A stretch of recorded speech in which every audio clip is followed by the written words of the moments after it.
For this problem, we're asked to solve a system of nonlinear inequalities.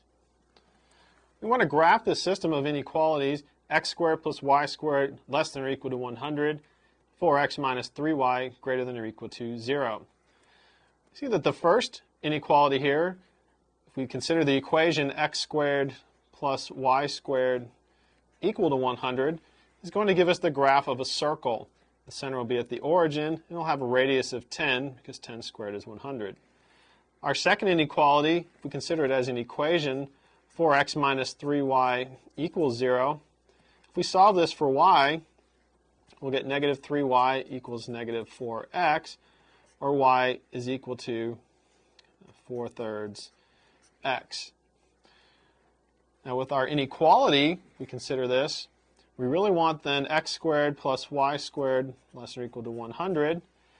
And for our linear inequality here, if we solve it the same way we did with the equation, 4x minus 3y greater than or equal to 0, negative 3y is greater than or equal to negative 4x. And if we divide both sides by negative 3, we have to switch the direction of our inequality. And so we're really looking to graph the inequality y is less than or equal to 4/3 x. To graph the system, because our inequalities are not strict, we're going to graph the circle given by x squared plus y squared equals 100, and we're going to graph the line y equals 4/3 x. And we're going to have to determine which half plane we're going to shade in each case to find our overlap region, which would represent our solution set.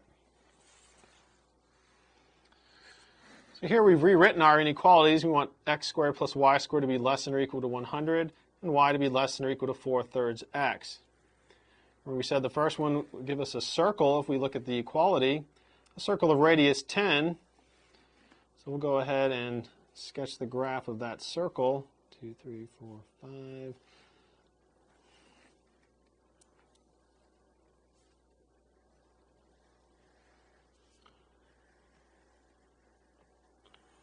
And that would be the graph of x squared plus y squared equals 100. Now we want this to be less than or equal to, which means we're going to shade the inside of the circle.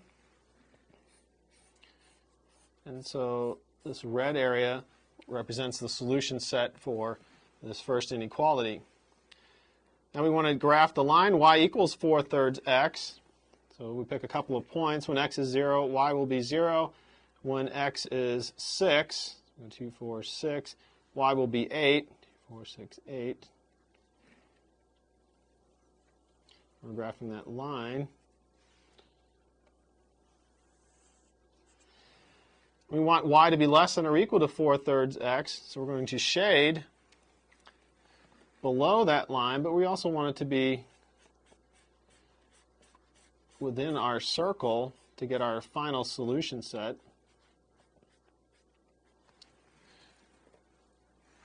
So the graph of this system of nonlinear inequalities is the overlap region we get for this part of the circle right here.